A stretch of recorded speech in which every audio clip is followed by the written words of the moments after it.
panel is part of a broader series of events. So this is the kind of largest public event, but the forums themselves started earlier today, and they'll continue tomorrow and on Thursday, where a group of 25 people across the island are trying to come up with ideas to address issues of inclusion and equality. So to help them think about their ideas, we're going to have what's like a kind of listening session with a series of people to give their perspectives on those issues. The aim for this panel is that we can build empathy for the participants of the forum around the experiences of racism, exclusion, and inequality of minority groups on the island, and to help the forum participants in particular consider how those impacts the areas of education, policing and justice, and healthcare, which they're going to be considering for the rest of the week. And they have to come up with some proposals, which we're really looking forward to hearing on Thursday. So, like I said, we have a panel of 5 who are going to share their views and experiences with us. As a very brief introduction on my part, I would say we have Alannah Murray calling in from Cavan, who's a co-founder of Disabled Women Ireland and a postgraduate researcher in the impact of the abled gaze on disabled representation in Western cinema at Dundalk IT. We've Jacqueline Phiri calling in from Galway. Jacqueline is a board member of Places of Sanctuary Ireland and a student of civil law at NUI Galway. We've Sean Fitzsimons calling in from Ballyalton, just outside Downpatrick, and Sean is an employment advocacy coordinator for Disability Action Northern Ireland and serves on the Disability Advisory Panel for the British Council, amongst a whole range of other responsibilities in the area. Kathleen Lawrence is calling in from Donabate. She is an education support worker for the Northside Partnership and recently received her Master's in Human Rights from UCD. I didn't get to congratulate Kathleen on that on our earlier call there, but it was wonderful and thrilled to see that achievement. And lastly, but not least, we have Julie O'Leary, who's the Legal Services Manager at Nasc, the Migrant and Refugee Rights Centre in the city of Cork. She qualified as a barrister and has worked at the bar before taking on this role. So there's kind of very brief high-level introductions to all 5, but I just might ask them all just to quickly introduce themselves as well and say a little bit more about themselves before I ask them the first question. So Alannah, could we call on you first just to say a few words of introduction? Hi guys, thanks for having me. So yeah, I'm I suppose a disabled rights advocate. I'm a postgrad, a film student, a bit of a chancer, but really passionate about the topic. And I think it's great to see WIP kind of opening the conversation and really bringing everyone's kind of broad perspectives in. So I can't wait to hear everyone's thoughts and opinions. Excellent. I'll call on Jacqueline next. Hi everyone, thank you so much for having me on today. I'm calling from Galway. I just completed my 2nd year studying civil law at NUI Galway, and I'm going to be on placement at the Centre for Disability Law and Policy for my 3rd year. I have a previous degree in criminology and international relations, and I'm very passionate about access to 3rd level education in Ireland, mostly for migrant groups. So thank you so much for having me tonight. Great. Thank you, Jacqueline. Could I call on Sean now? Yeah. Thanks for having me, everybody. My name is Sean Fitzsimons, and as Bryan was saying, I work as a disabled activist and professional. I'm very, very passionate about disability rights and about disability rights being part of the wider rights agenda. I think it's very, very important that disabled people are present at all tables, and I think the Washington Ireland programme is a fantastic example of opening that broader picture up, as Alannah was saying. I work across a number of spheres and wear a number of hats, but broadly speaking, I'll rant to anybody that will listen about the importance of including disabled people. So I'm really glad to be here. Thank you. Thanks, Sean. Could we call on Kathleen? Thank you. Well, my name is Kathleen. I work as an education support worker for Traveller and Roma children in the North Dublin area. I'm an Irish traveller myself, and I was on the WIP class of 2017. I see Tara there as well. But yeah, I'm obviously very passionate about educational outcomes for Traveller and Roma children, because we're underrepresented in third level is only 1% and the whole lot. But yeah, it's one of my big things, and I'm very, very passionate about having more diversity in the teaching profession, and hopefully will be a teacher myself, primary school teacher myself someday as well. So that's the ultimate goal. Great, thanks, Kathleen. And lastly, can I call on Julie? Everyone, my name's Julie O'Leary, and I was on WIP way back in 2011, so I'm feeling kind of old this evening. As Bryan said, I studied law in UCC and I worked as a barrister for 5 years, and I did mostly family law and immigration law when I was practicing. I ran in a couple of elections, so in the general election in 2016 and the local election in 2019, and came pretty close both times, but not enough to get there. So then I took up this job in Nasc. And Nasc is the Irish word for link, and we're called that because we link migrants and refugees to their rights. So we see about 1,000 clients annually, and we give information and advice on all kinds of topics. So looking forward to having a chat about things in more detail later on. Great, thanks, Julie. Okay, so what I'm going to do is I'm going to shift on to we're going to break up the session into 2 specific questions, and then at the end of addressing those 2 questions for the panel, I'll open it up a little bit more. I'll probably try and give preference to participants on the forum to ask questions once we've gone through our first 2 sets, but hopefully we can draw on many of the voices on the line. I know we've got some really interesting views and perspectives. So the first theme that I want the panel to address is Ireland and Irish society inclusive? And does it offer equality for those who live here? And we've asked them to kind of either speak from the perspective of their own personal experience or with the communities that they represent more broadly. So I'm going to start this by kind of offering a couple of minutes to each of the panelists in order to speak to that theme in particular. I'll try and we'll try and keep each section to really around kind of 5 minutes or so. So Alannah, the first question is to you, and could you tell us a little bit about your experiences of inclusion and equality? Right, so I think as a theme, inclusion and equality seems to be the next big thing that people want to talk about and focus on, but in reality, I think we're still very much coming up short. You know, it's 2 words that people love to throw around until you need them to actually do something, and then it becomes an issue. So if we look at the education system, if we look at even something like transport, like there's only a small percentage of taxis that are accessible. You know, even socially, when you look at like bars and nightclubs, a lot of them have steps in them. I actually, when I was graduating from DKIT, I was the first ever student in a wheelchair to go up and pick up my degree on stage, because the president had actually been stepping off stage to give disabled students their degrees because they didn't build a ramp. So that was, you know, in 47 years, I was the first one to do it.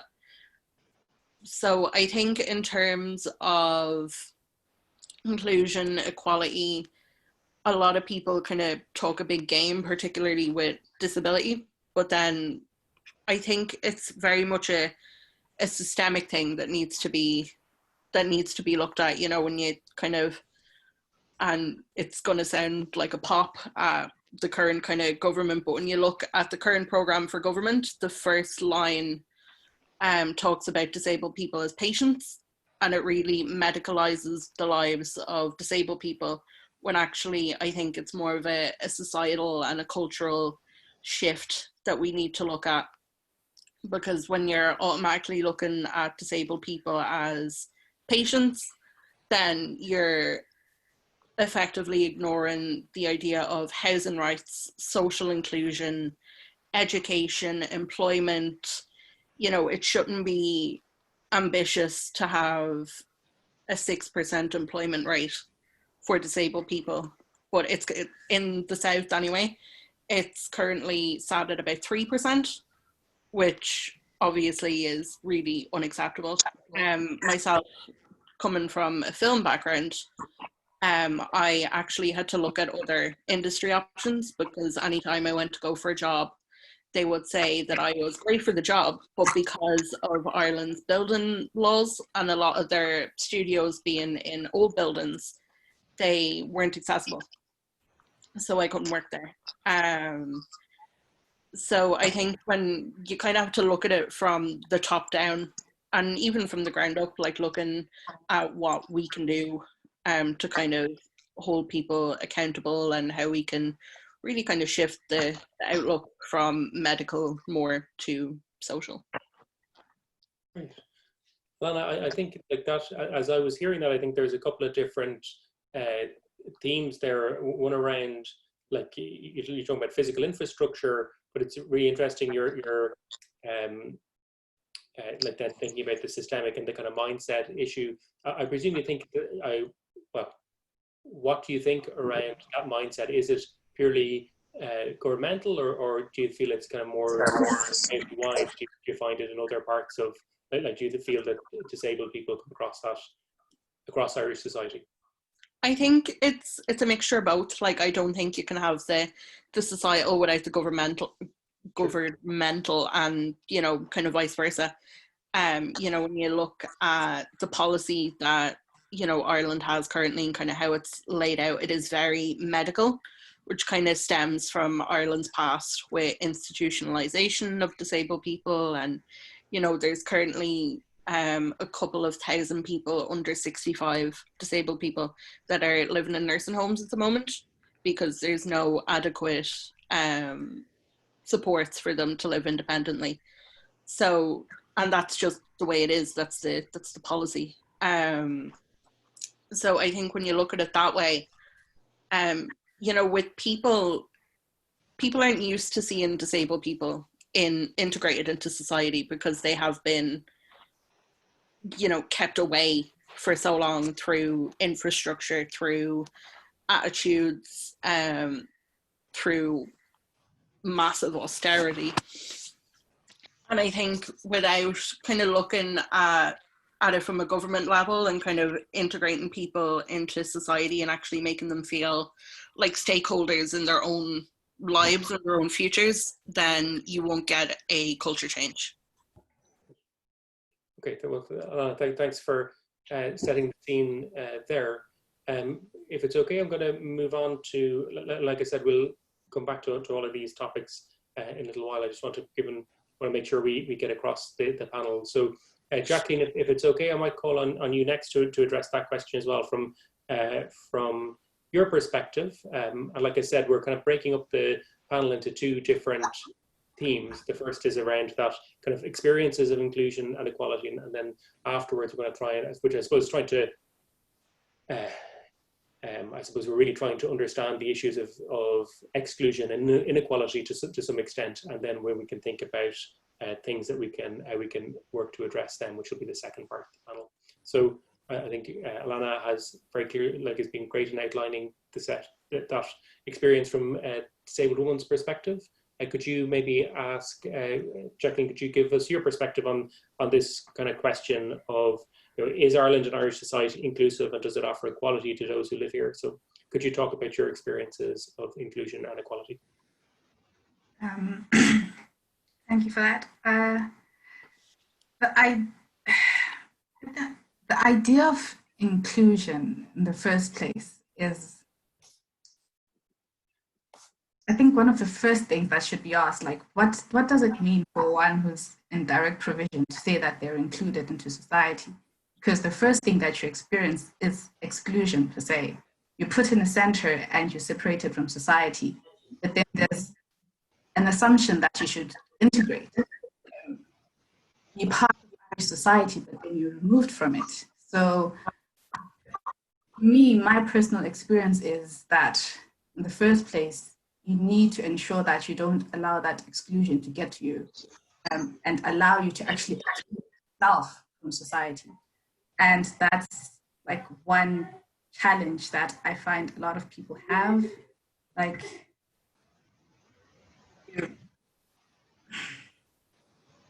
people within the center don't speak very good English. And so if I were to be speaking about inclusion, I feel like sometimes I speak from a position of privilege because I can communicate and be understood. But then some people, when they're coming into Ireland, the first thing that they need to do is to actually learn to speak English and be able to communicate their needs. And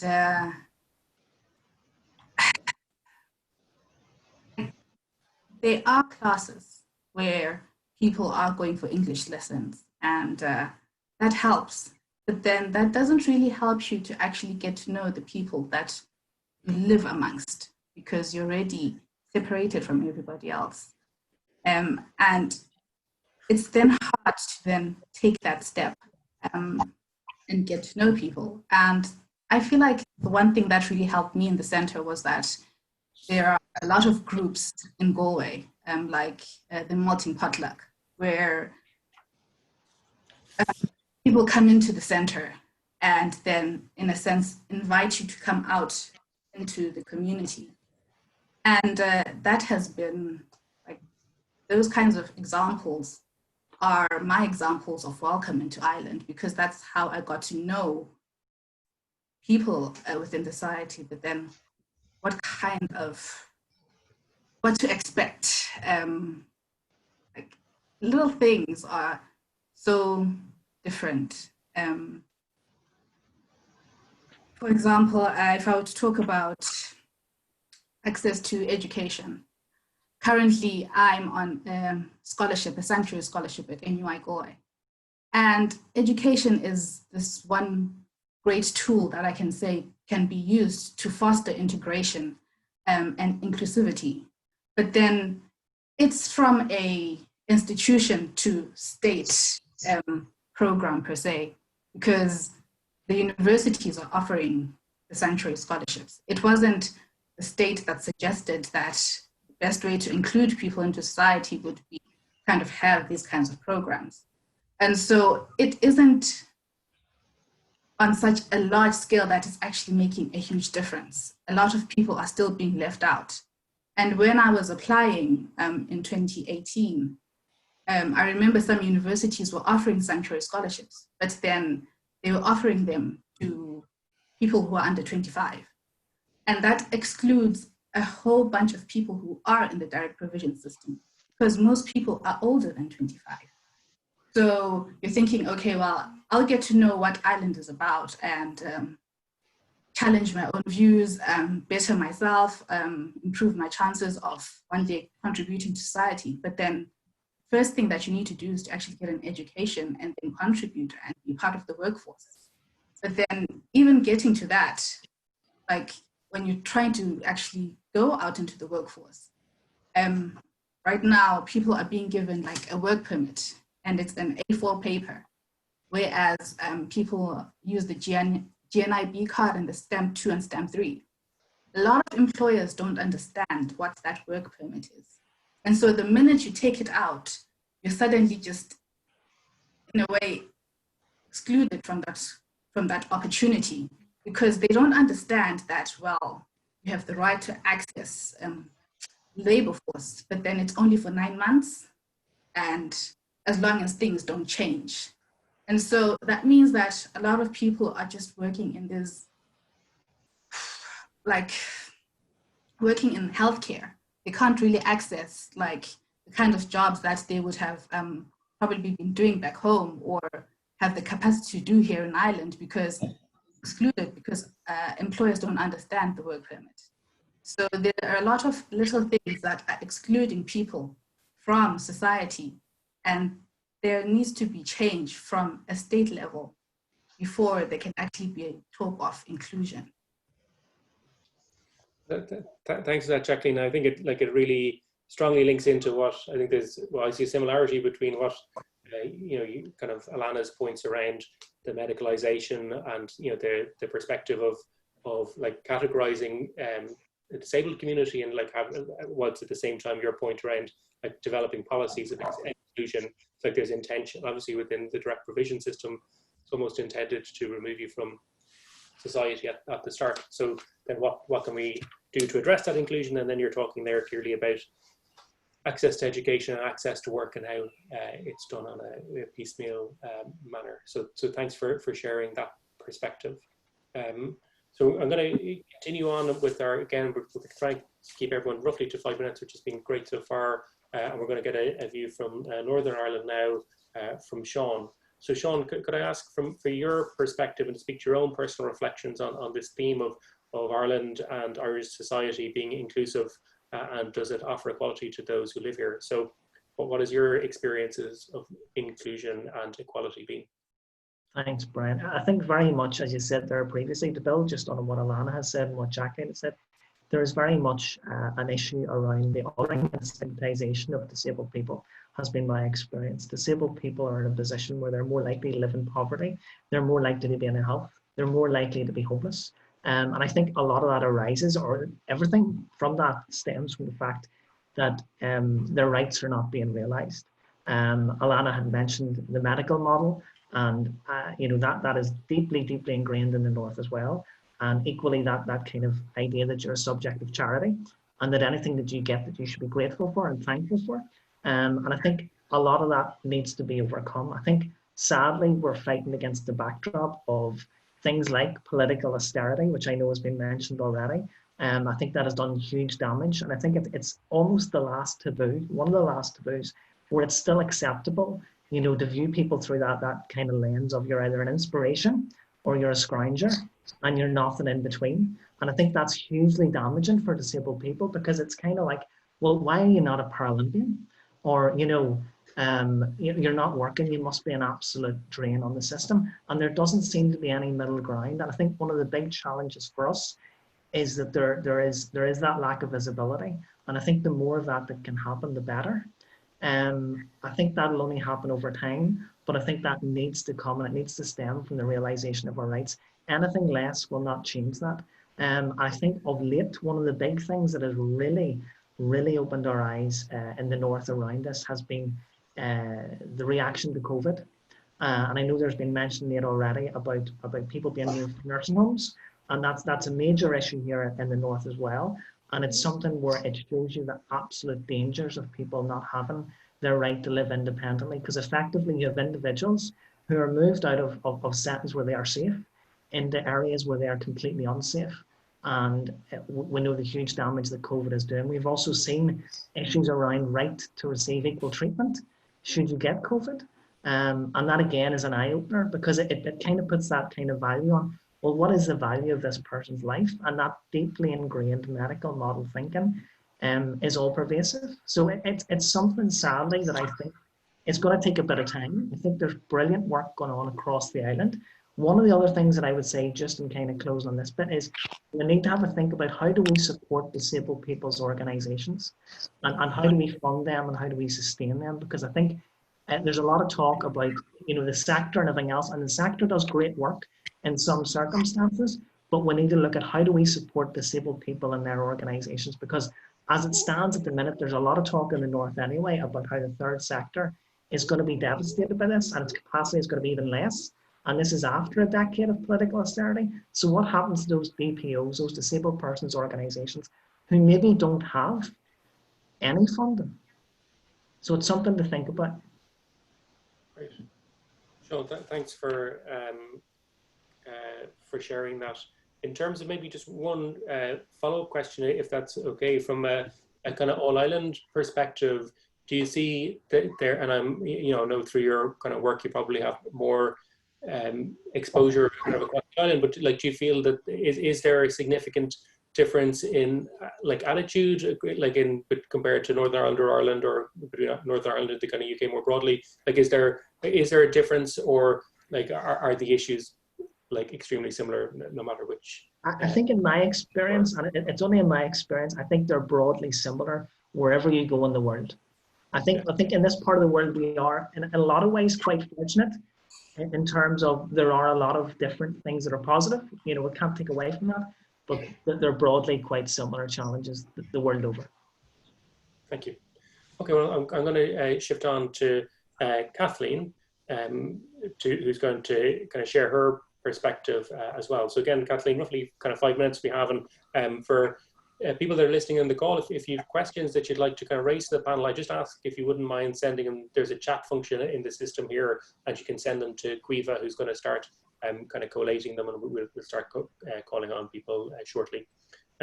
So Kathleen, again, the question is, Ireland and Irish society, is it inclusive, and does it offer equality to those who live here? And particularly, what has your experience of inclusion and equality been like? Thank you. And it's been very interesting actually listening to the rest of the panel who've come before me, Alannah, Jacqueline, and Sean. And I think that a lot of what they're saying I can understand completely. I can really relate to this idea of the systemic discrimination, that you either have to be an inspiration or there's no in between. I really, really understand that so well, because the short answer to your question is no, Ireland is not inclusive in any way, shape or form.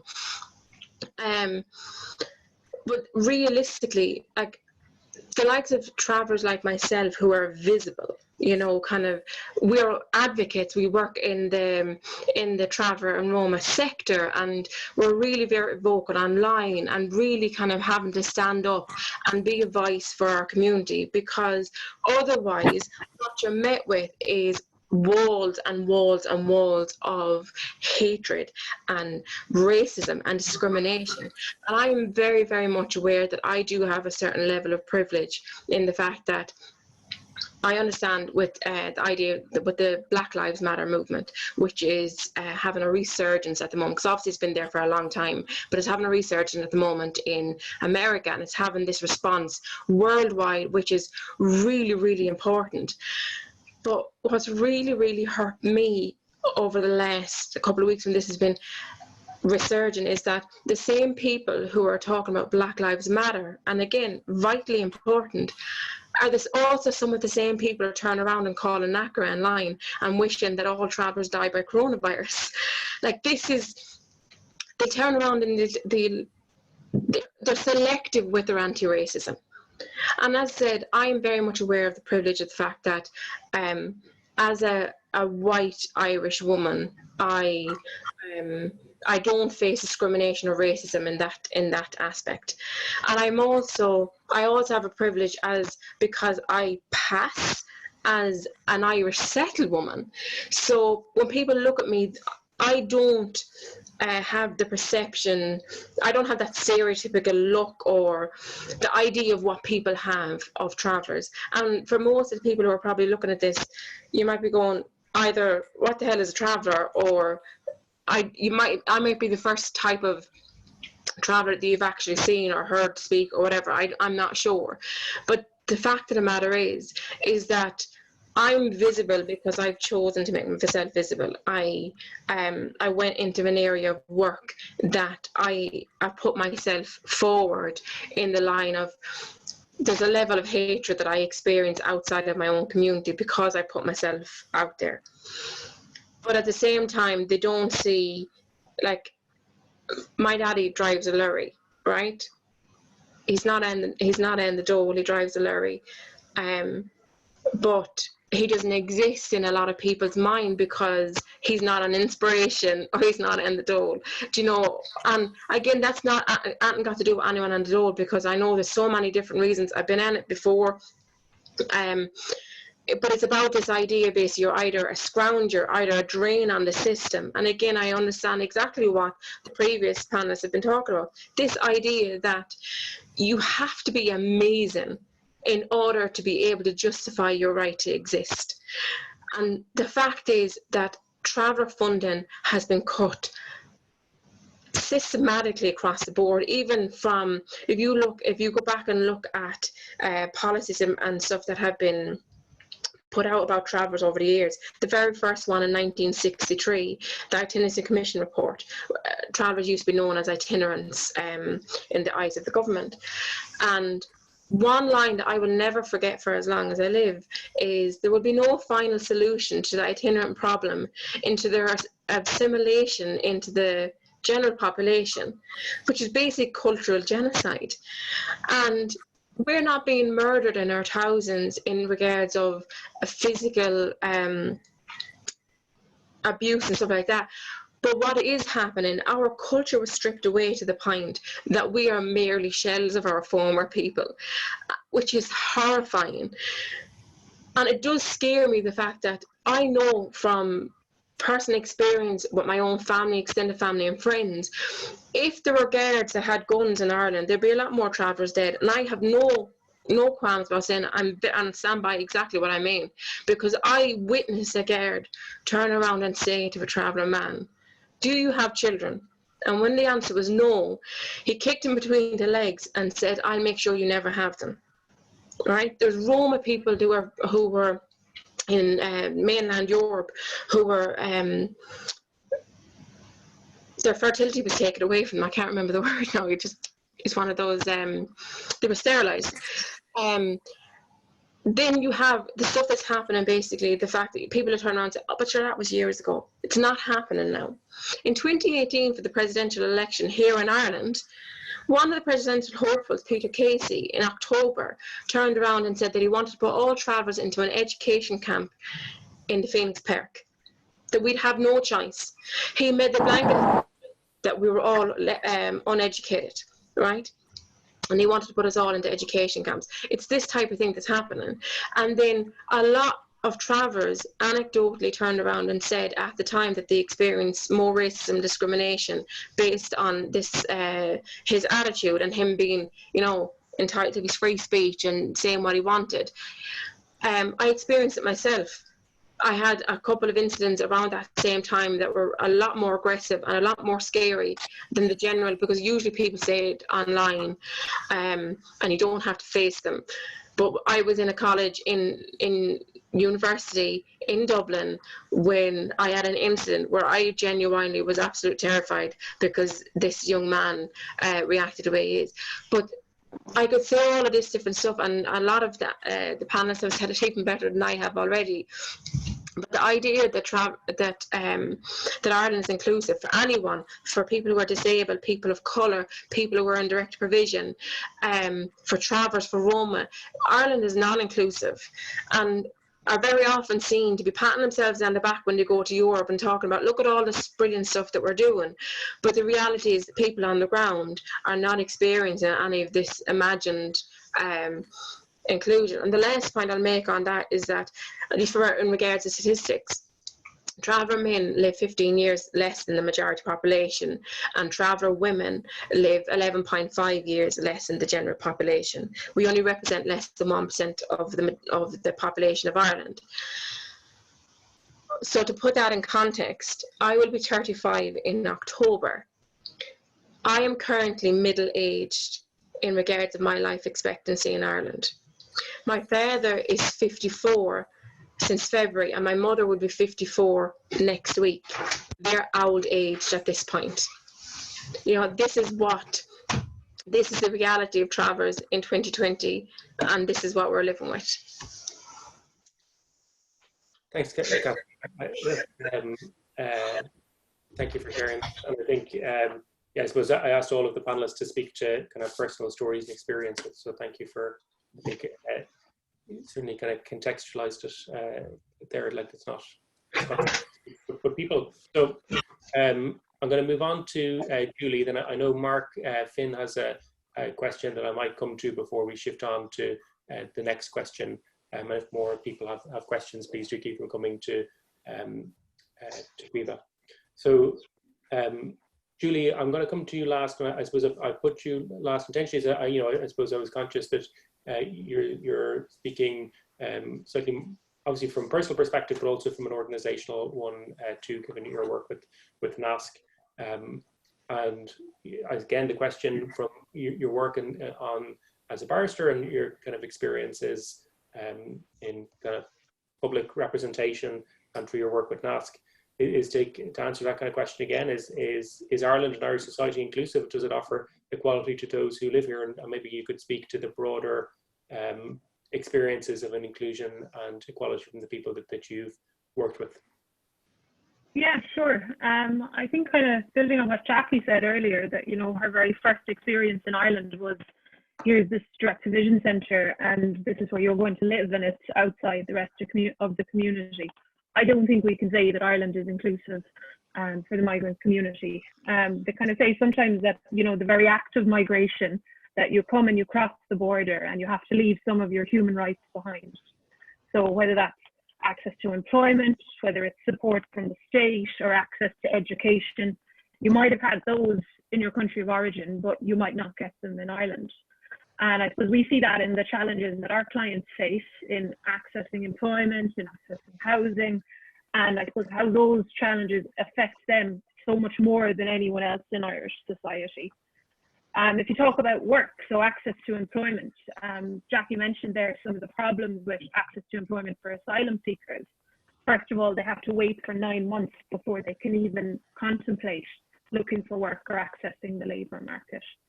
And if you look at other migrants, some people can and some people can't work. Some people can only work in certain areas. One of my clients is a nurse working in the intensive care unit in Cork, and her husband is here as her dependent.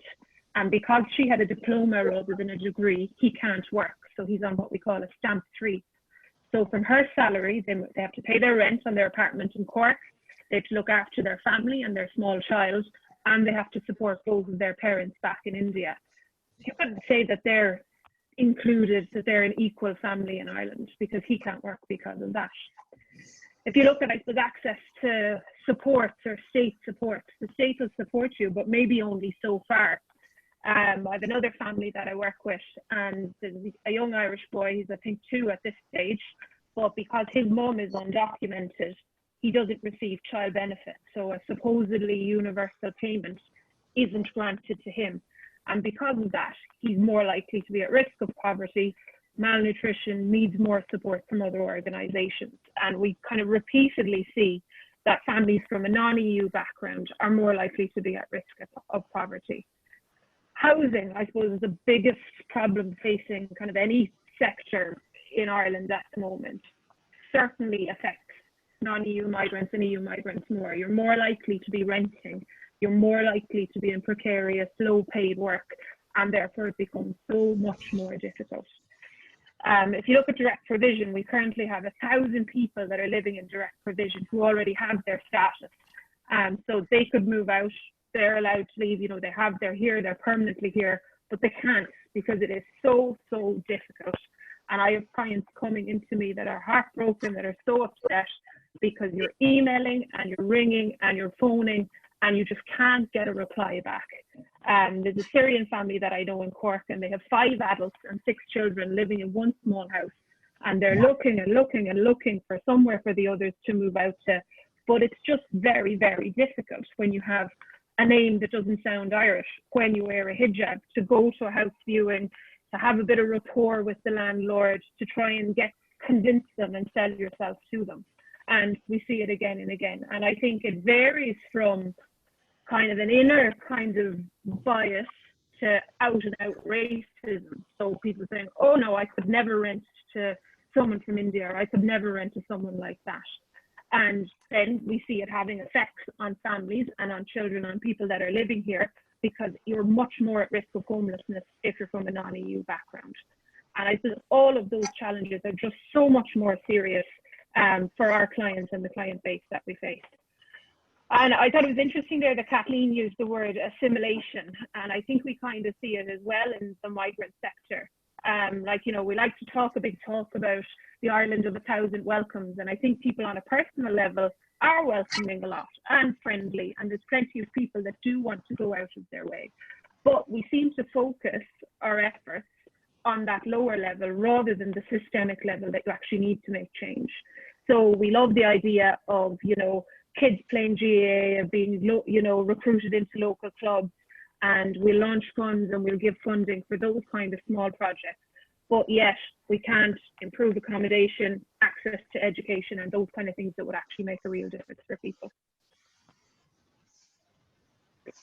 Thank you, Julie. I think, yeah, I think that gives a great overview of, and thank you for sharing that perspective. And we're, like I said, my aim is to try and give the panel as much time as we can. So that's why we're we're at this point. So maybe just a quick general reflection from me, then I'll gonna ask Mark Finn to ask his question, if that's okay. Mark, if you wouldn't mind introducing yourself as you do that, and then we'll maybe just take a couple of responses from the panel, and then we'll shift on to the second piece.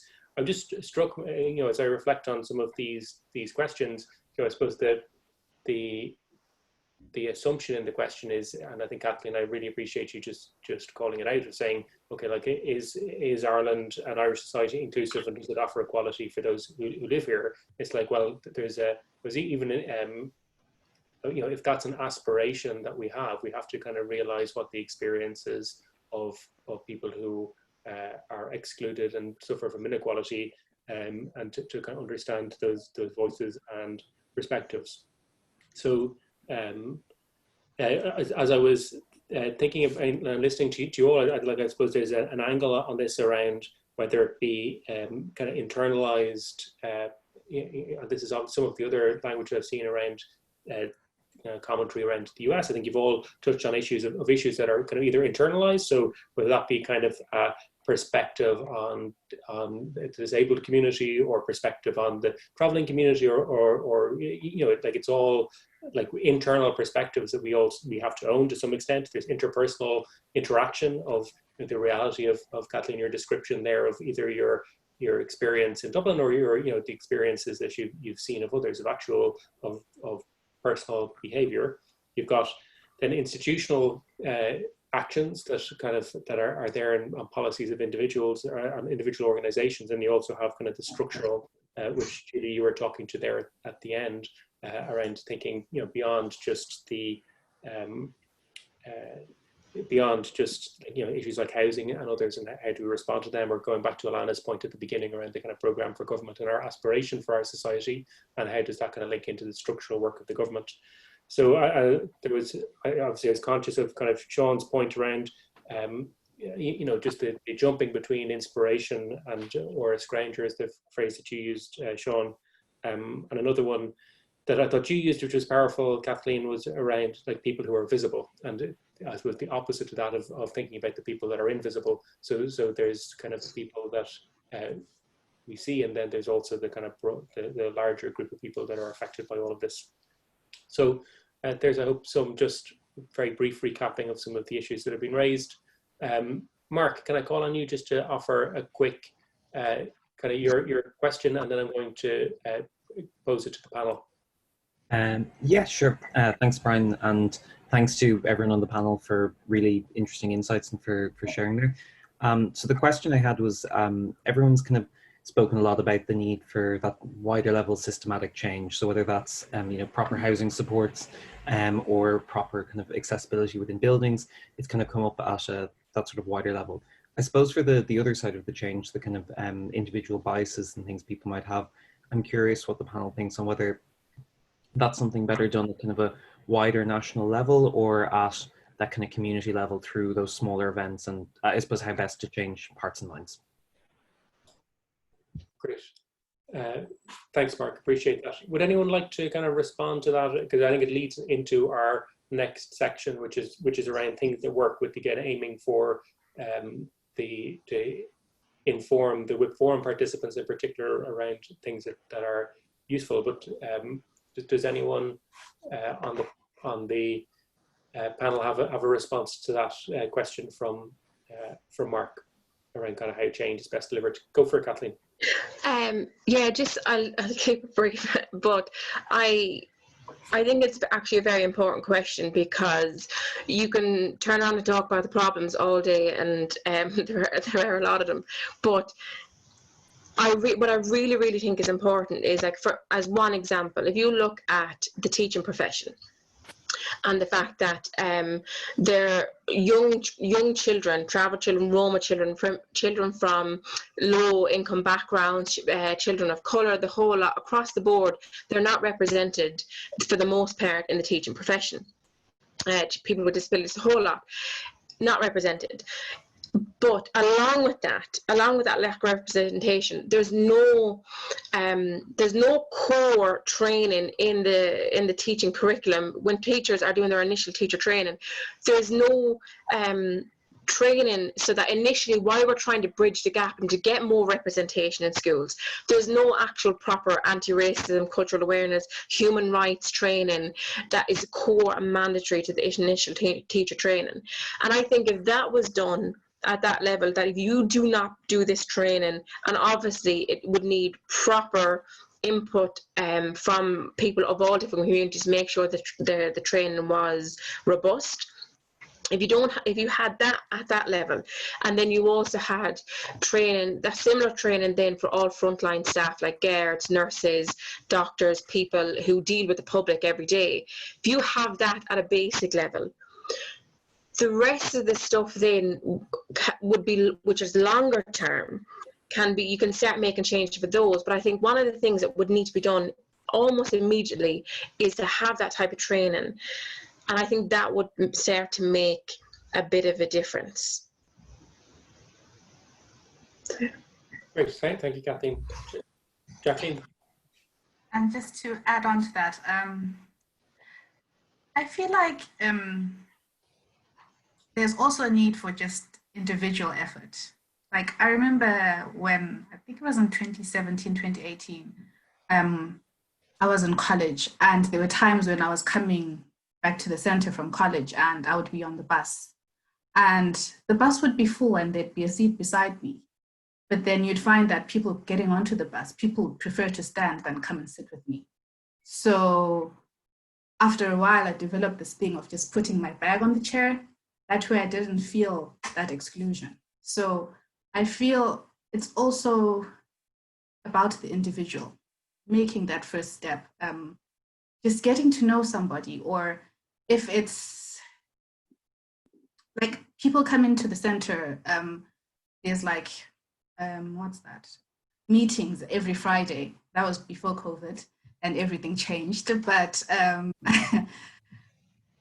there's also like music fests that kind of happen, like music shows, and they're posted online. And I think it's also individual effort, because yes, we could ask the state to put in place policies that foster inclusion, but then it's also about the individual caring enough to actually, if you're seeing someone who's in who's experiencing racism, to step in. I remember at the same time, there was a day when I was walking to the center from college, and I was on a call with my sister's daughter. But then because I was walking in the city center, I decided to sit in Air Square, and I had in my earphones. So there was this gentleman who had sat opposite me on one of the benches. And I could hear that he was speaking loudly, but then because I had earphones in, I didn't hear what he was saying. Until this slightly older gentleman came to me and he stood me up and tried to move me away, which is when I took out my earphones. And I realized that that man had been making racial slurs and saying a whole lot of really angry things. And if not for that man's intervention, I don't know what would have happened, you know. But as much as I was afraid, after that, that man called the guards, and he told me I was welcome in Ireland. That for me was more important than the feeling of not being safe. So it's about the individual and not just you expect the state to step in, because the guards won't come in time to actually diffuse that situation. So I feel it's individuals, it's groups in society, it's the state realizing that having centers that exclude people from society makes it easier for such situations to happen. Thanks, Jacqueline. Again, I think, you know, that, yeah, I suppose when we talk about structural issues, there's also just huge levels of personal responsibility for people, both opportunity and responsibility to change things that we want to. Would anyone else on the panel like to kind of respond to Mark's question? Julie. Yeah, I'll just say quickly, I didn't mean to be disparaging of community projects, because I think they're hugely important. And I suppose two projects in particular that I think have been really effective are the Sanctuary Runners, which you might have heard of.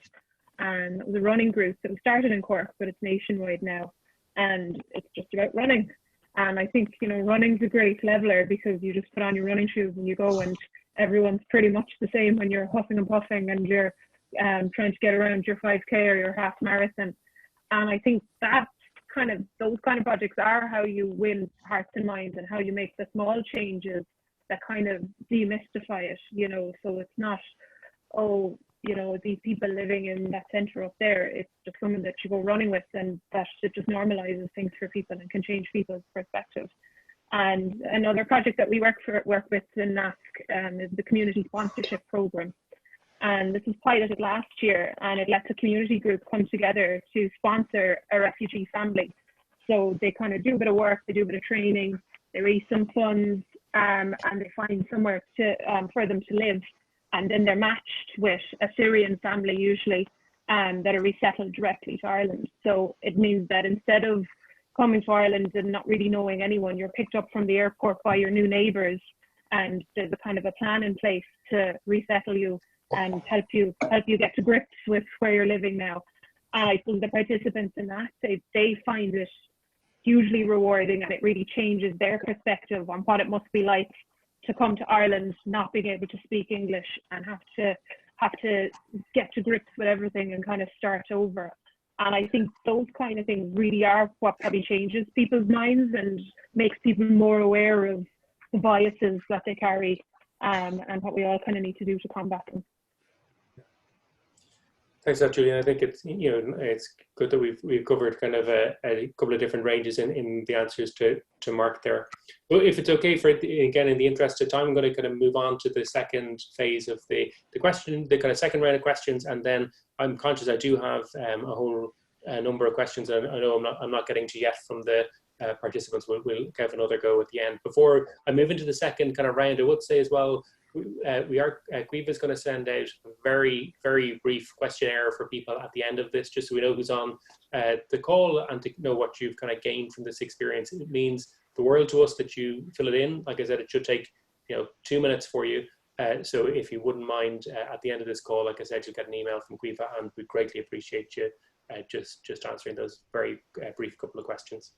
So the second question I have for the panel is really aimed again at the forum participants. So from Tuesday and Thursday, there's a group of people that are on this call. They're going to try and address and think of ambitious ideas and proposals that can resolve some of the, or start to address some of the issues that we've talked about here. And so we'd like to know from the panel kind of your perspective on things that work. So things that have helped improve inclusion and equality for yourself or for your community. Again, acknowledging with what we've already started by saying, which is that, that you've clearly outlined enormous ways for Ireland and Irish society to go to meet those ambitions. But I'll start again with Alannah. And Alannah, I'm going to again give you kind of around 5 minutes, if that was okay. The group and the forum participants are particularly interested in the issues of education, policing and justice, or healthcare. But in the, so ideally in one of those areas, but even more broadly, could you talk to what has worked for you on improving inclusion and equality? I suppose, firstly, in a broader sense, grassroots activism. Organize. Find people in your community and just pull together, because at the end of the day, we've seen that the government will not listen unless you make them listen. That's where Disabled Women Ireland kind of came from. We were trying to be the disabled voice during the repeal referendum because everyone wanted to talk about us and nobody wanted to actually let us in on the conversation. So we got together and we muscled our way in. And I think there's a lot to be said for every social movement in the country has been pushed by grassroots activism and co-opted by the government, but that's another topic. In terms of education, I think it's important for people to do do the reading. Like, I've seen a lot of it kind of in the past few weeks with the case of policing and police brutality, that people are going to their friends that are from marginalized backgrounds and asking for the education from them. You know, they're like, oh, what should we do? You know, what can we do? What you can do is listen, you know, take a step back and recognize the position that you have, and, you know, pass the mic on to someone that actually has skin in the game. Then, you know, I think call it out when you see it, when people are trying to kind of piggyback off it, and actually look at the community groups that have amazing educational resources. So like the CTLP in Galway has great stuff on disability. Places like, you know, Merge and all of them, they have like educational resources where you can get yourself educated, so you're not kind of relying on people to do the physical and emotional labor of telling you why, you know, you need allies in a situation. I think a curriculum kind of change needs to happen. So like, as Kathleen was saying, you know, people aren't seeing themselves reflected. So there's a saying that says, if you can see it, you can be it. So when you give people a seat at the table to actually make the change and actually open up the dialogue and the conversation, you'll have actual tangible results, rather than just kind of going into it and, you know, they decide what they think you need. Whereas I think without an open dialogue, without actual like stuff like citizens assemblies, you know, community groups, all that, they're the ones that are gonna make the big change. So I suppose what I would say is look at who's in your area, look at, you know, the grassroots activism, and see how you can hold people accountable for the inequalities that you've seen, and even the ones that you haven't seen yet. Just learn from each other, push forward, and just do your best. Excellent. I think, as you're saying it kind of reminded me of that phrase of looking for good trouble, you know, and that idea of organizing and learning and making a voice. So thank you for that. Jacqueline, I'll go to you second again, if that was okay. And if you wouldn't mind, you've spoken already a little bit about the personal responsibility, but are there other things that you've seen that has had a positive impact on improving inclusion and equality more broadly? I'd say it's, first thing for me would be definitely organizations or groups like the University of Sanctuary, because first and foremost, the idea that access to third level education is possible is one thing that a lot of people weren't aware of, like in Direct Provision Center, despite the fact there were opportunities available. So it's groups like that that foster or enable people to actually step out and you know, realize that they can access third level education. It's universities actually carrying the conversation beyond just the groups coming to senior management, the president at the university, and then there's, I know there's this, there's certain meeting of, like I think it's senior management of universities, I've forgotten the name of the group, but then they meet and they talk about the challenges that individuals face from minority backgrounds. And it's having the conversations, just to keep the conversations going. But I also believe that it's also about like actually stepping out as an individual living within that situation, to actually speak up. A lot of people are very afraid of actually talking about the challenges that they face within direct, because everything, like I'd say almost your whole being is, I'd say, provided for by the state. And so it's realizing that there aren't these negative repercussions within Irish society to speaking out and speaking to power. Because a lot of people think, well, if I say something negative about the state or the state of direct provision, where I come from, it's not advisable to have a political opinion or to speak to people in power. But then in Ireland, it is very encouraged to have a voice.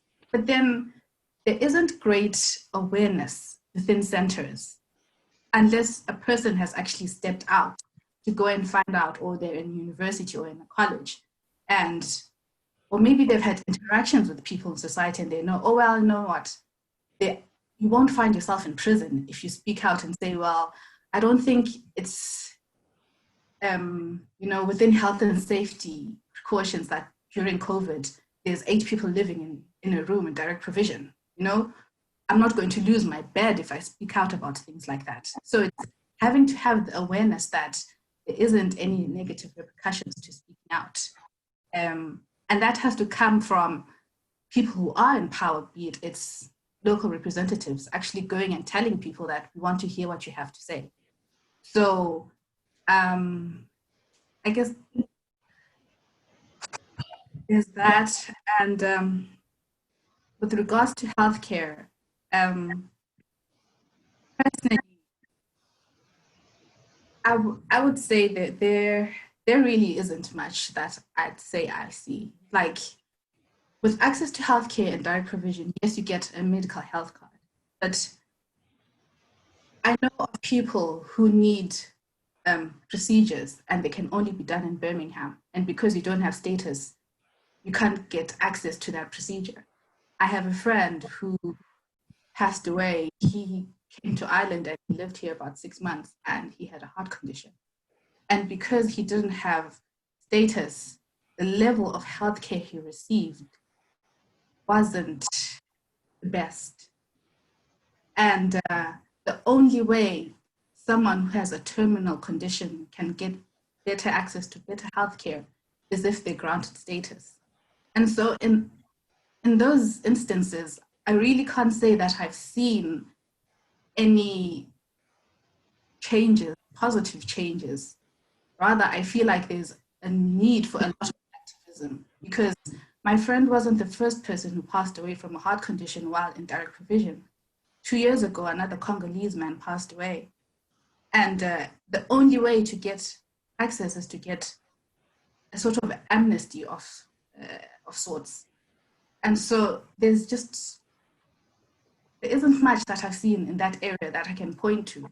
But with regards to education, there are a lot of representatives from colleges who go into the centers and tell people about the courses that are available. But also sometimes you find that they're talking about only healthcare or barbering or hairdressing.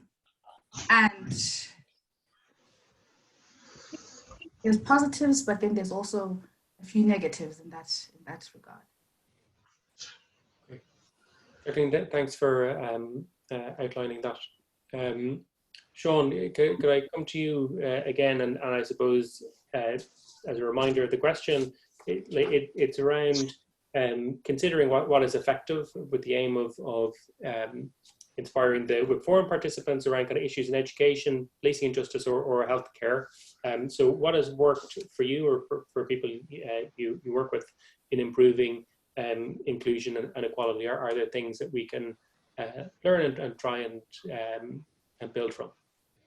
Thanks, Brian. I think, again, to build on the 2 previous people contributing, the one big thing that I would say straight up is about listen and learn as opposed to test and learn.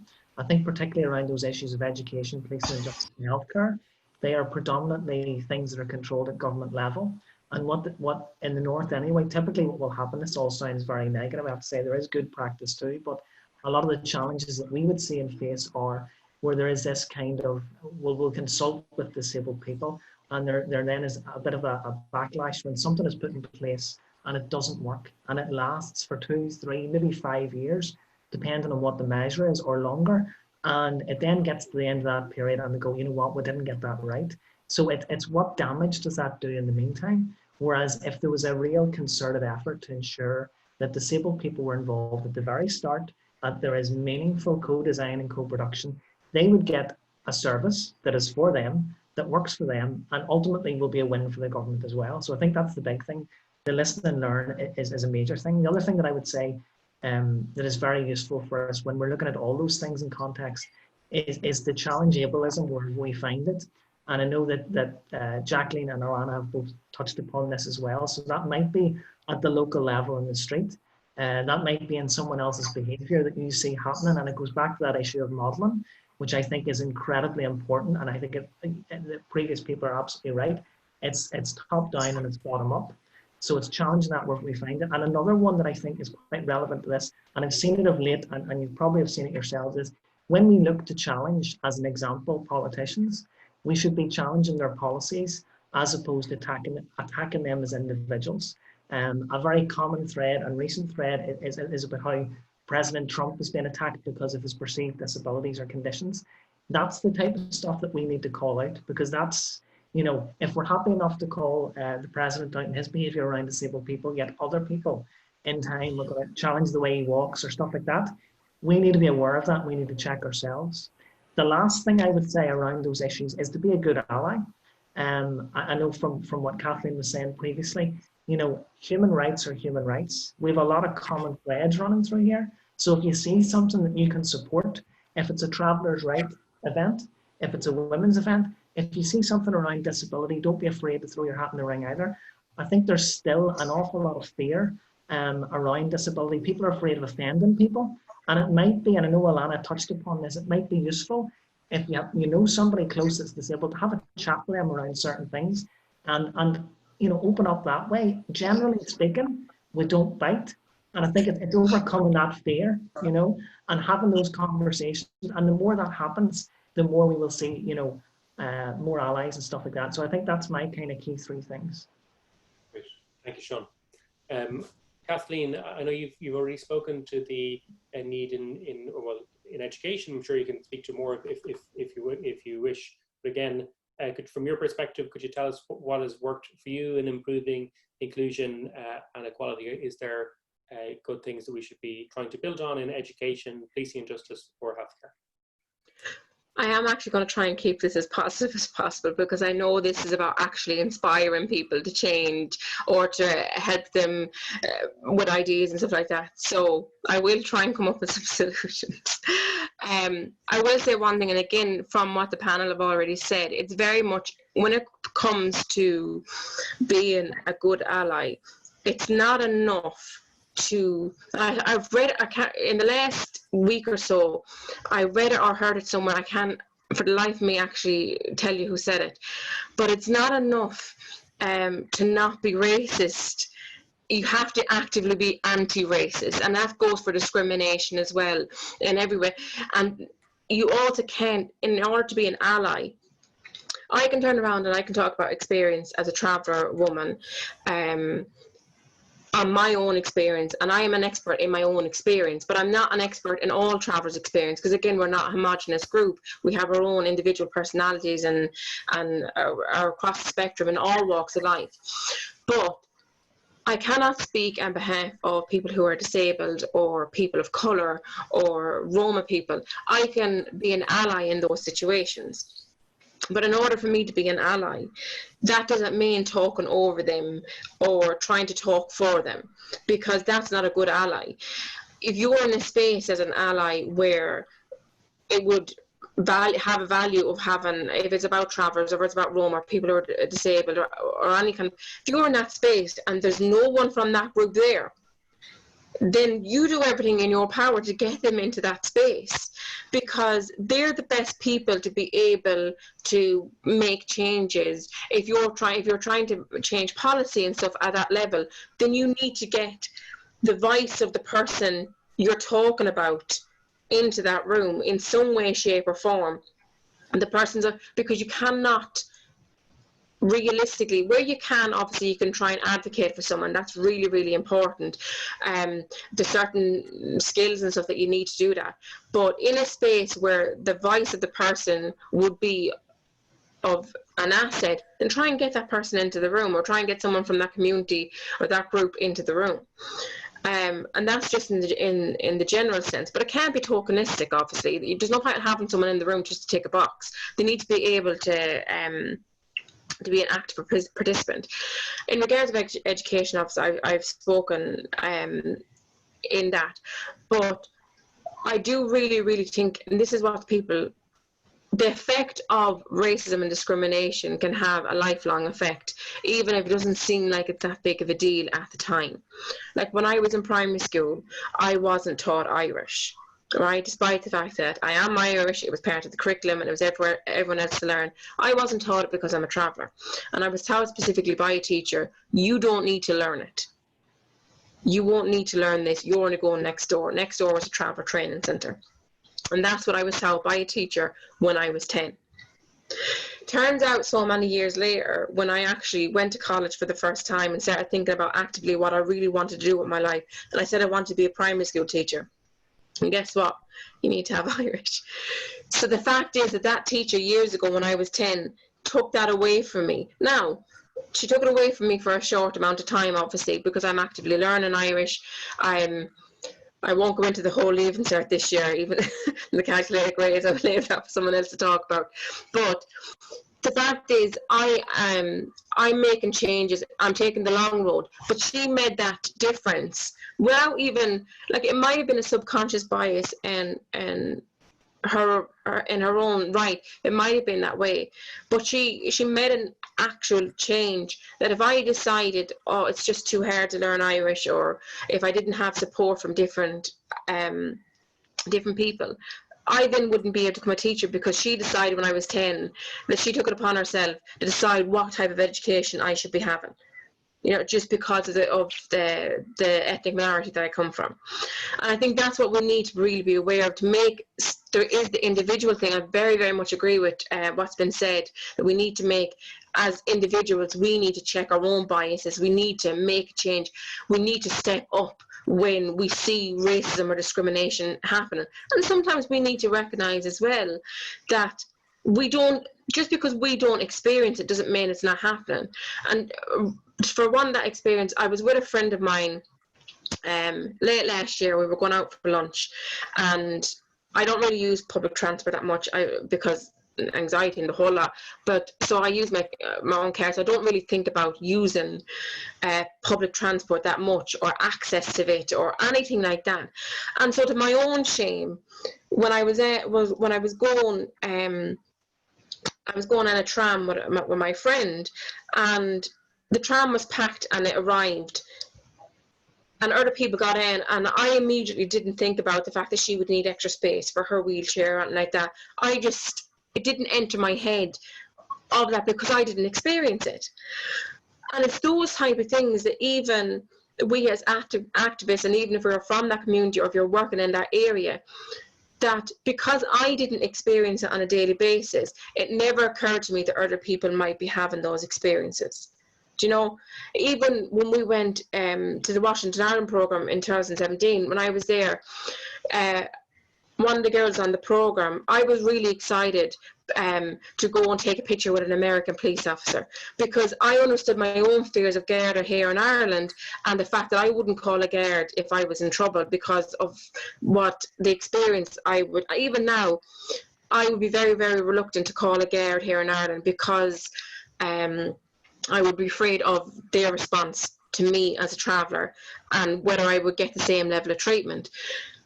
But in America, I thought, I'll just be Irish and they won't, it'd be just a fun picture to have of an American cop. And I never thought about one of the girls on the program, a friend of mine, why she was so reluctant and didn't want to go and take a picture. And again, it's like those type of things, because we don't experience them. Even as activists, we like to think of ourselves as not better than other people, but we like to think of ourselves as, I hate this word, but woke, where we're more aware of these things. And yet I wasn't aware of them. And just because I don't experience them. So one of the things that I've been trying to do over the last couple of years has been to try and understand from someone else's perspective. And I think that's a really, really important thing that we all need to try and do, is just because I don't experience it doesn't mean it's not happening. And the last thing I'll say as well is that this thing around travellers, the majority of stuff that people see around travellers and is usually negative because it's in the news, or it's usually the only time you're seeing travellers in a negative sense. And I'll take a quote from a very famous travel activist, Nan Joyce, who was one of the first travel activists and a really, really powerful woman who died just last year. I think it was last year or the year before she died. And she says, I wouldn't wonder that settled people think bad about us when they're hearing nothing but bad about us. And I know that's it's not the exact quote that she said, but it's this idea of if all you're seeing is negative about a community or a group, then how do you expect people on the ground to see a positive in that? How do you expect people to understand that I'm an individual as a traveller, that I, even taking apart my education or what job I'm in, that I'm at a basic level, I'm a human being and I deserve to be treated with a basic level of decency and respect. But yet all you're seeing about travellers is, it even happened during coronavirus. There was people from different groups who were at funerals, who were not social distancing, and in the same paper there was one about travellers and there was one from the settled community, and the difference in the headline about the exact same thing, because one group of travellers, and the comments underneath. I literally had to come off social media for a few days because my own mental health was affected really badly by everything that was witnessed, because of pure hypocrisy of people who, because of what they're seeing, it becomes a part of their own psyche. You know, that, like, of course travel people are bad because that's all you're seeing. Of course people of colour are bad because that's all you're seeing. And that's a really that's just one of the things I wanted to say.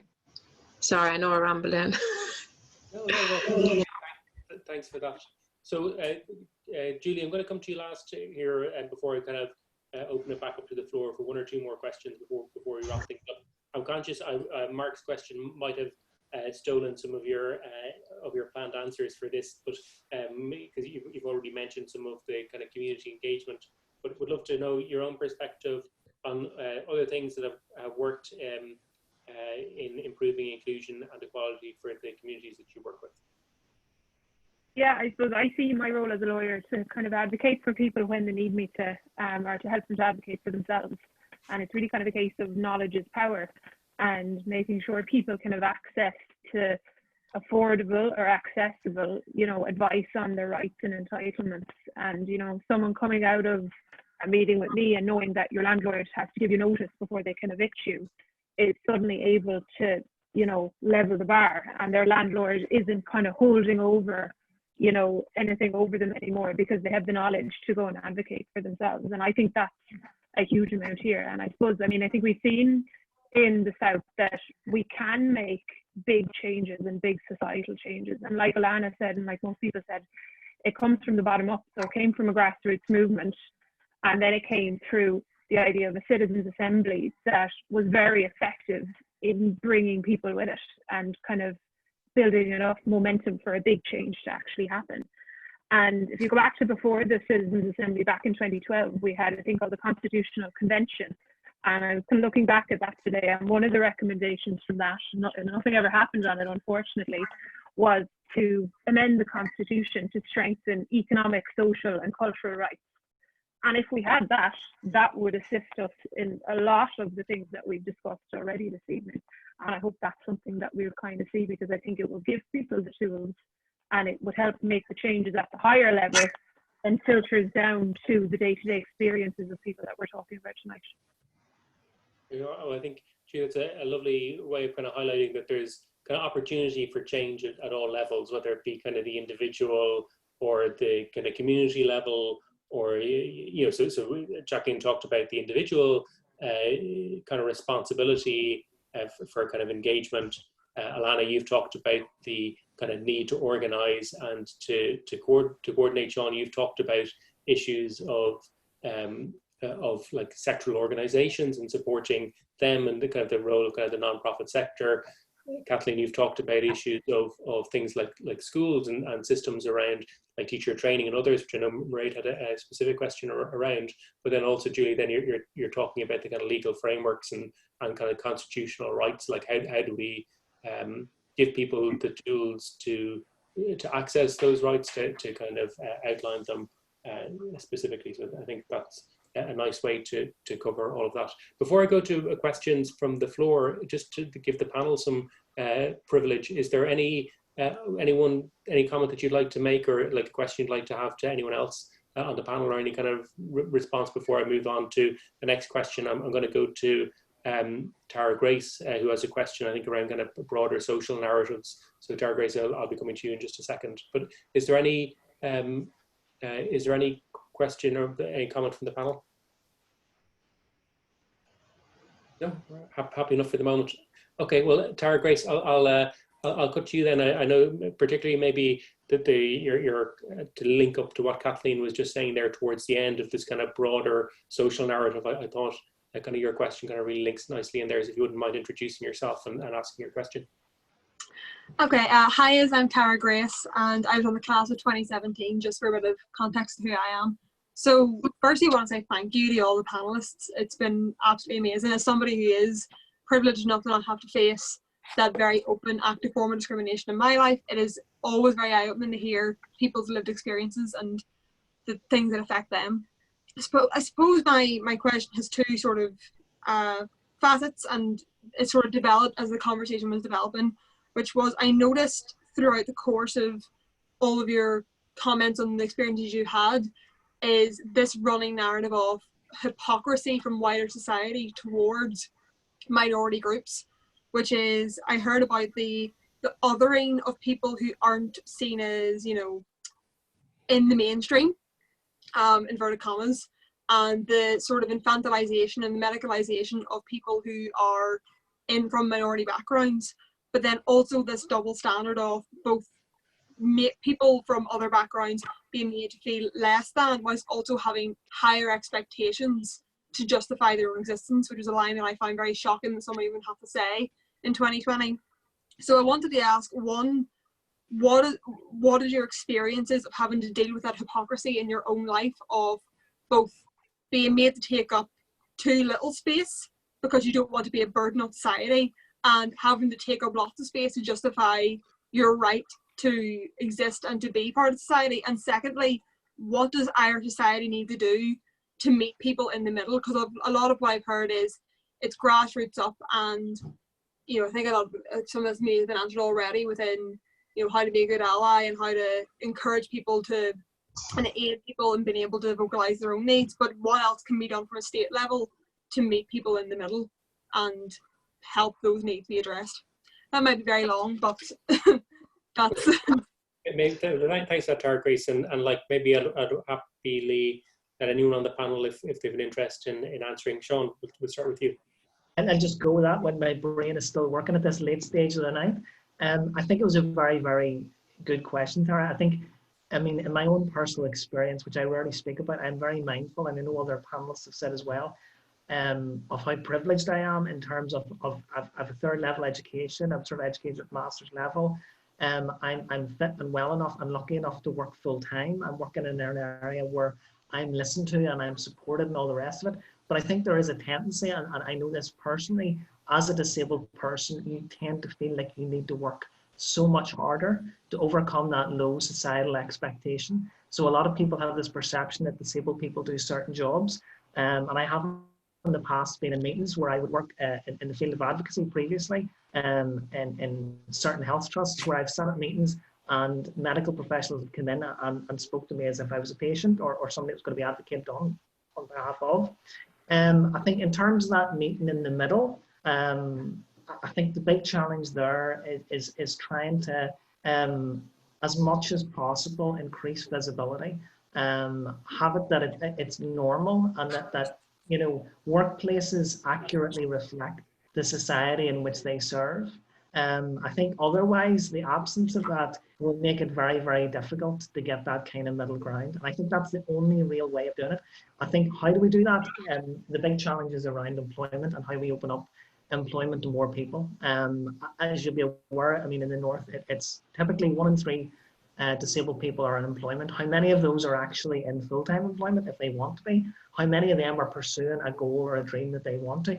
I think it's understanding that disabled people have the same hopes, dreams and aspirations as everybody else. And it takes away from that kind of othering and dehumanization. So I think that's the big challenge. I think it's possible. I'm the eternal optimist. Thanks, Sean. Does anyone else want to address any of the comments? Kathleen, and then I'll go to Alannah. Yeah, so for me, I think, again, I think that it's a very good question. And I think I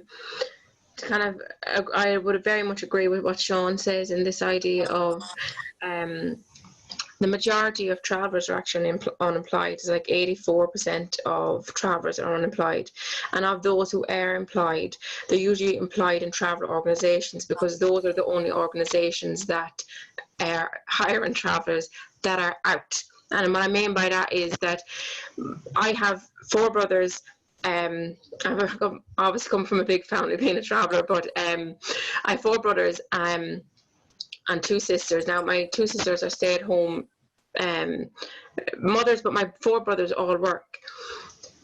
Of the 4 brothers that all work, none of their employers know that they're travellers. My father works, as I said, and we even had a conversation about it yesterday, that he hears people he hears fellow workers talk about travellers, knackers and all of this type of stuff on a daily basis, and cannot identify himself for fear of losing employment. So this is the type of stuff that's happening all the time. And in regards of having to be really visible, I did make that choice because of the area that I was kind of interested in and the whole lot. But I ended up having to leave the main advocacy, which is where I left a national organisation that was specifically for travellers and Roma, and went into the area of education, as I said, because I want to eventually become a teacher. But one of the main reasons why I left is because I was exhausted. I was genuinely exhausted. I was so tired of having to be a spokesperson all the time for being a traveller. It's not just, if you're working in the area of advocacy on behalf of a group, but you're not from that group, your job can be 9 to 5, or if you have longer hours, or if you're trying to advocate for someone, sometimes it can go longer, and I'm very much aware of that. But it's very, very rarely 24/7. Being a member of a community and working in that area, it becomes a thing where your whole existence is defined by one aspect of yourself. I am a traveller, I'm very proud to be so, but it's not just who I am. I am, like Sean, I'm very lucky to be 3rd level educated, right? But I am more than that. I'm more than just a traveller. Again, as I said, I'm very proud, but I at times was expected to answer for travellers, and not just in work. When I was in doing my undergraduate, I had friends who are no longer my friends because I was constantly having to explain myself and justify my community, because they would say stuff like, you don't have to tell people straight away that you're a traveller. You don't, such a thing happened with travellers down the road. And I was expected always to answer for them. And so it became really exhausting. And so I ended up kind of leaving that general area. But I think just in regards of making changes, I'm very much a believer in, it comes both from the top down and the bottom up, has been said already. And I really think that policy changes, and not just policy changes, but actual direct consequences, that if you have politicians or judges or people in power, the Gardaí made a video for charity about travellers, right, which was very derogatory and really, really discriminatory. There's no consequences for people who do that, who politicians who make their manifestos, who brag about not having traveller sites in their area, who, like, there's no consequences for these for these people in positions of power. And so people on the ground think it's okay to do the same thing, to talk about travellers, talk about people of colour, people from different groups in this way, because there doesn't seem to be a direct consequence. And so there's not a visible consequence. And so there's no changes happening to bring things a bit closer to each other. So. Thank you for that. Alannah, I'm going to go to you. I just want to flag, I'm conscious that I'm kind of pushing on the time for all participants. What I might do is, I know I have a rake of questions here, but I might just cut to kind of closing comments after your response to this particular question, Alannah, if that's okay. So if you wouldn't mind addressing Tara Grace's point.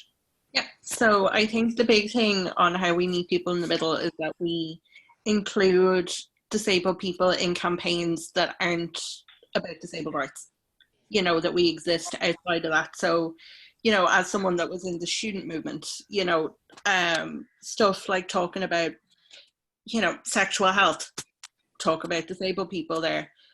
When you're talking about, you know, going out and about, you know, on nights out, talk about disabled people being, you know, as legless as your able-bodied friends are. You know, talk about disabled people outside of just being disabled, like drug policy, sexual health policy, everything, you know, that you can think of. Disabled people, 9 times out of 10, they're involved with it all. Sometimes because we think we can get away with it a bit easier, most of the time we can. But, you know, just talk about disabled people as if they're just like your regular mates, you know, where, as Sean says, we don't bite, you know, you're an irritant. But it's just about actually treating disabled people and any kind of minorities as if they're human beings. And it sounds like such a radical concept. But, you know, we exist outside of our minorities. And that doesn't take away from our personal identities. But it does acknowledge, you know, that human beings are multifaceted creatures. And, you know, they get up to the same devilment that you do. They just, you know, they're a bit more creative about it. And I think once you start kind of recognizing disabled people as actual, and minorities in general, as human beings that, you know, go out, they go to college, they get married, they have kids, I think that's kind of the first step. So that's my take on it. Thanks, Alannah. Okay, so look, I want to, like I said, I want to cut. I'm conscious that I know there are a whole rake of other questions, but I did promise I would kind of wrap this up around 8 o'clock. So I'll come back to people to if you have any kind of closing comments. If it's okay, to just give, I might reverse the sequence. So Julia, I might come to you first, followed by Kathleen, Sean, Jacqueline, and Alannah to end, and then I'll just kind of wrap it up. So Julia, I know I probably giving you very little warning to make your closing comments, but do you have any kind of reflections on, so the broad theme has been experiences of inclusion and equality. The aim here has been to inform, particularly, well, to inform everyone on the line, but particularly the forum participants around, you know, the issues and the realities that we need to start addressing. Yeah, do you have any? A lot of food for thought, and would be interested to see what you come up with during the week. I mean, I think the kind of key elements there is that it can be done. We're not like destined to live in a society that excludes people, and it is possible to make these kind of changes, but it really needs to come at kind of an from all levels of society. And I think, you know, you can have plans and you can have strategies and you can have consultations, but what comes down to at the end of the day is what's actually implemented and what actually happens, and what we can actually practically do to make changes in people's day-to-day experience, and get people to, I suppose, access the rights and access what they need for a kind of a comfortable and secure and happy life and an equal life. I mean, this is another one of our clients that Amanda came from Sudan as a refugee, was in Ireland for 11 years, and eventually was got to the top of the council house list and moved into a new house a few weeks ago with his family. And he said, I finally feel like my life can actually begin. that he's been in Ireland for that long, but something like secure, affordable housing where he knows he can stay and he can be safe and that it's not going to be changing anytime soon. He finally feels like his life has actually kind of started. And I suppose until we can address those kind of things, we're not going to have a society where everyone can feel included. Thanks, Julia. I think that idea of like aspiration is one thing, but also kind of the implementation of policy, but also that there is kind of hope and that we can deliver on that. But I think particularly important to raise the issue of housing, which is another kind of major policy issue of note. Kathleen, do you want to make closing comments or remarks? I think a lot of very, very important stuff has been said this evening. The one thing I would hope that people could kind of maybe take away from the whole experience and the whole lot is just that when you meet people, and again, it's kind of what Alannah said, that if you was outside of just the fact that I'm a traveller or that someone has a disability or is from a different ethnic group or anything like that, I just think it's really, really important that respect my ethnicity and stuff like that and the differences that we all have, but at the same time treat me as an individual. And if you think I'm a gobshite, well then that's fair enough, but don't assume that the entire traveller community are as such just because you've met one or had a terrible experience with one person.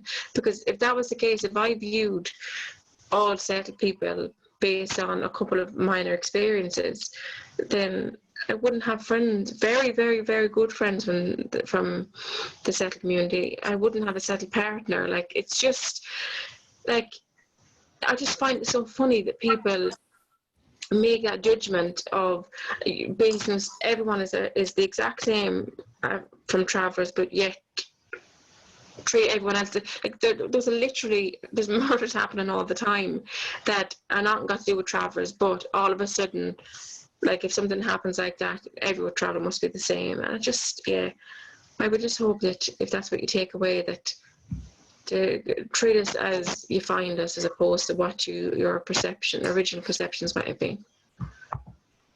Thank you, Kathleen. Sean, can I come to you? Do you have any closing comments or remarks you want to share? Yeah, just very, very quickly. I'm very conscious of the amount of people in this group and the amount of people that are in careers or developing careers or maybe volunteering. What I would say to you is, at this moment in time, there's an awful lot of talk about radically reimagining what the normal is. And what I would say to you as young leaders or old leaders, or whatever way you want to describe yourself, is challenge the status quo. The status quo thrives when people tell you that it can never be changed. There is absolute power within this virtual room to change things, and I would encourage you to do that as you go forward, and do that in partnership with people. Great, Sean, thanks for that message. Jacqueline, is there anything you'd like to say to close up? First of all, I'd just like to say thank you for everyone who's actually tuned in and to hear what everyone on the panel has to say. I think that's the one thing I'd say is important, to actually engage. If there's conversations, go in. If there's a workshop, go in and hear something different and challenge your own views. Because often I found that I may have had assumptions. There's no way I can challenge them if I'm always within my own space amongst people I have the same conversations with all the time. So it's important to actually attend workshops, even if it's online things, or hopefully people can meet again after this, but it's just go out and listen not to respond, but listen to hear and to understand. And also, as an individual living within a certain situation, to realize that that doesn't define you.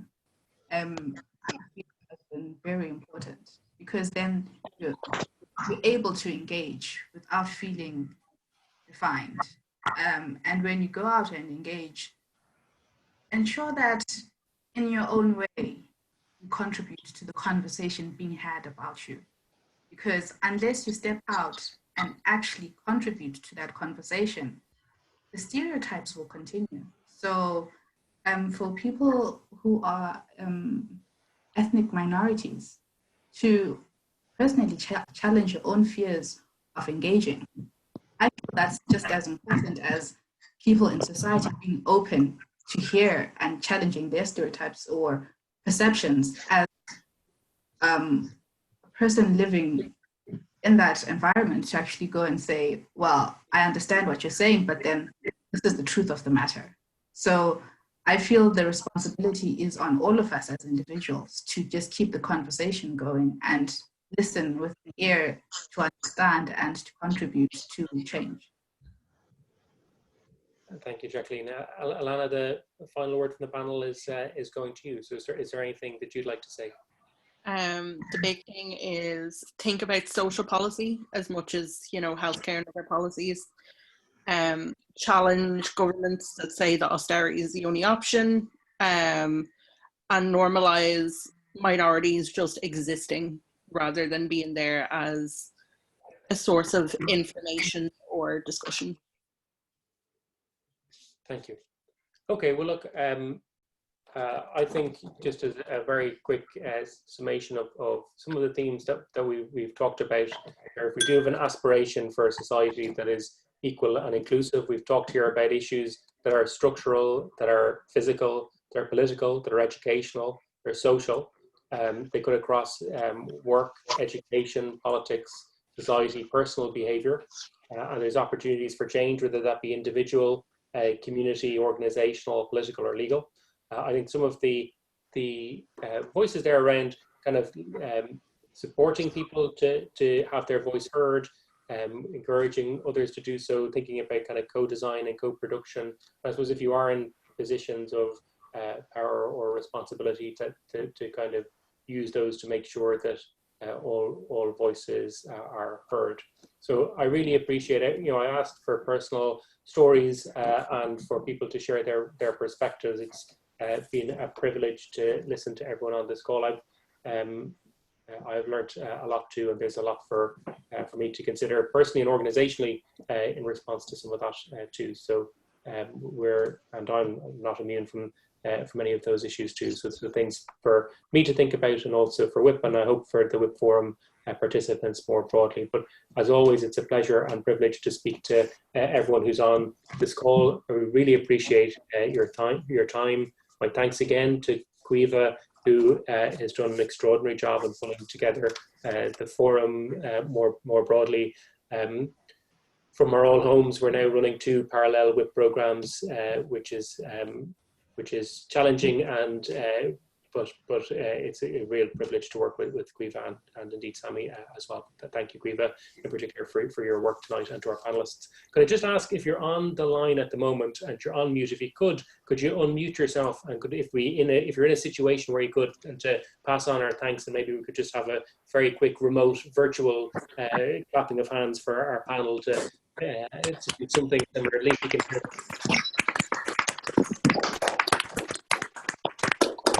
So we've had people calling in from Canada, from Washington, from London, from all across the island. So thank you again for your time. It's a real privilege. I think that closes our program for the evening. Caoimhe, if you didn't mind, we might send the panelists back into breakout rooms. Caoimhe has just fired into the chat. You'll soon get an email from her as well, if you wouldn't mind filling it out today, ideally, just giving us a very brief sense of who you are and where you're coming from and anything that you've learned. So have a lovely night. Thank you, everyone. Greatly appreciate it. Thank you very much. Everybody. Thank you. Thank you. Thank you. Thank you. Thank you. Thank you. Thank you.